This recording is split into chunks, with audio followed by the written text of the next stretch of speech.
જગ્યા લઈ શકે તો કયા કયા ગેરફાયદા થાય એ વિશેના પોતાના વિચારો વ્યક્ત કરે। सभा में उपस्थित निर्णायक गण एवं समस्त श्रोतागणों को मेरा नमस्कार। मैं Sheikh Tufail sir KP commerce of college का प्रतिनिधित्व करते हुए क्या तकनीक वर्गखंड में कभी शिक्षा का स्थान ले सकती है, इस विषय के विरुद्ध अपने विचार अभिव्यक्ति हेतु यहाँ उपस्थित। मैं शिक्षक हूँ, आशाओं का उम्मीदों का परचम लहराता हूँ।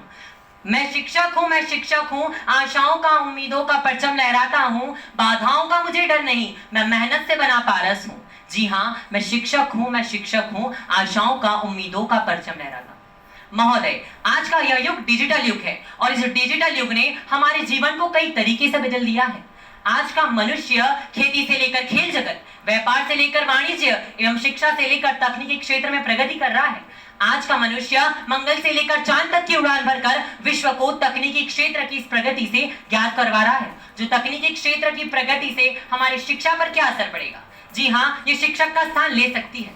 मान्यवर, यह शिक्षक शब्द क्या है? शिक्षक शब्द का अर्थ होता है सफलता के उच्च शिखर तक ले जाने वाला, क्षमा की भावना रखने वाला एवं हमारी तकलीफों को दूर करने वाला। एक विद्यार्थी के जीवन में एक शिक्षक विद्यार्थियों की तकलीफों को समझकर उसे दूर करता है, उसको क्षमा की भावना रखता है एवं उसको सफलता के उच्च शिखर तक ले जाने के लिए सदैव प्रयत्नशील रहता है, वही सच्चा शिक्षक कहलाता है।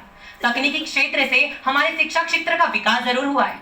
चैट जीपीटी एवं कृत्रिम बुद्धिमत्ता के कारण शिक्षा क्षेत्र का विकास तो हुआ है। आज विद्यार्थी अपने जीवन में चैट जीपीटी का उपयोग कर असाइनमेंट व होमवर्क को पूरा कर रहे हैं, जिससे विद्यार्थी खुद लिखना, खुद सोचना, इस कला को धीरे धीरे भूलते जा रहे हैं। जी हाँ, शिक्षक वर्गखंड में अपने बच्चों को मौलिकता, एकाग्रता, संवेदनात्मकता से पढ़ाता है। क्या तकनीक ऐसा कर सकती है?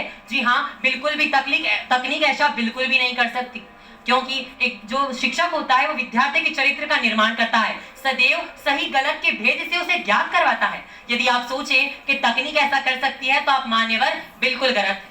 जैसे कि सामान्य उदाहरण, आप किसी वक्तृत्व स्पर्धा में जा रहे हैं, आपने तमाम माहिती चैट जीपीटी, इंटरनेट और यूट्यूब से एकत्रित तो कर ली है, लेकिन वर्गखंड में खड़ा हुआ शिक्षक भाषा शुद्धि, अभिव्यक्ति, आरोह ये सब आपको वर्गखंड में खड़ा हुआ शिक्षक ही सिखा सकता है। कोई चैट जीपीटी और एआई द्वारा निर्मित रोबोट ऐसा कदापि नहीं कर सकता।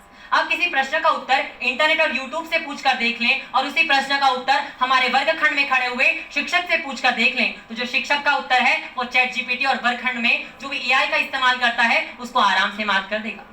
तकनीक हमें ज्ञान दिखा सकती है और सुना सकती है, लेकिन उस ज्ञान का कब और कैसे प्रयोग करना है यह हमें शिक्षक ही दर्शा सकता है। यदि ऐसा होता कि जिसके पास स्मार्टफोन है और जो इंटरनेट से जुड़ा है वह व्यक्ति कब का महान बन गया होता। तकनीक हमारे लिए फायदेमंद है, लेकिन हम इसका गलत इस्तेमाल करेंगे तो ये हमारे लिए नकारात्मक भी है। अभी हाल ही में भारत को अपनी पहली महिला एआई शिक्षिका मिली है। केरल के तिरुवनंतपुरम के एक स्कूल में सामने आई इस शिक्षिका का नाम आइरिस है, जो एआई और चैट जीपीटी से बनाई गई है।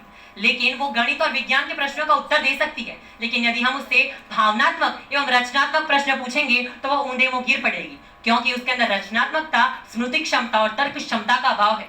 वस्तुतः यह पता चलता है कि एक शिक्षक ही वास्तविक शिक्षा की जो परिभाषा है उसको ज्ञात कर सकता है। जी हाँ, यदि आपको अब भी लगता है तो ऋग्वेद के दशमंडल के श्लोक 151 में कहा गया है, समगच्छध्वम संवदध्वम संवो मानसी जानाताम देवा भागम यथा पूर्वे समजनन उपासते। यदि हम टेक्नोलॉजी का उपयोग करके इस श्लोक का भाषांतर सीख सकते हैं, सुन सकते हैं, लेकिन जो वर्गखंड में खड़ा हुआ शिक्षक है वो इस श्लोक का सही पठन वेदना, संवेदना और भावना के साथ कर सकता है। टेक्नोलॉजी ऐसा बिल्कुल भी नहीं कर सकती। जहाँ कुरान में भी कहा गया है सूरह आयत 9 और 10 में बिस्मिल्लाहिर्रहमानिर्रहीम वक़द अफ़लह मन ज़क्काहा वक़द खाब मन दस्साहा। कामयाब हो गया वो शख्स जिसने अपनी नफ्स का तज़किया किया और नाकामयाब हुआ वो जिसने उसे दबा दिया। एक राष्ट्र का निर्माण करने के लिए जो शिक्षक होता है वो चरित्र का निर्माण करता है। तकनीक चरित्र का निर्माण नहीं कर सकती। बेशक वो राष्ट्र के लिए फायदेमंद है, वो हमें उन्नति तक ले जा सकती है, लेकिन कदापि एक शिक्षक का स्थान नहीं ले सकती।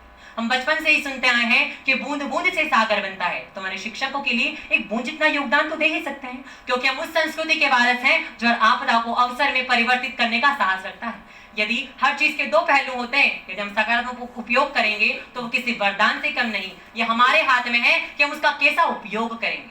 और अंत में मैं शिक्षकों के लिए एक पंक्ति के साथ अपनी वाणी को विराम दूंगा। मैं उस माटी का वृक्ष नहीं जिसको नदियों ने सींचा है, मैं उस माटी का वृक्ष नहीं जिसको नदियों ने सींचा है, बंजर माटी में पलकर मैंने मृत्यु से जीवन खींचा है। मैं पत्थर पर लिखी इबारत हूँ, शीशे से मुझे कब तक तोड़ोगे, मिटने वाला मैं नाम नहीं, तुम मुझे कब तक रोकोगे, तुम मुझे कब तक रोकोगे। जय हिंद, जय भारत।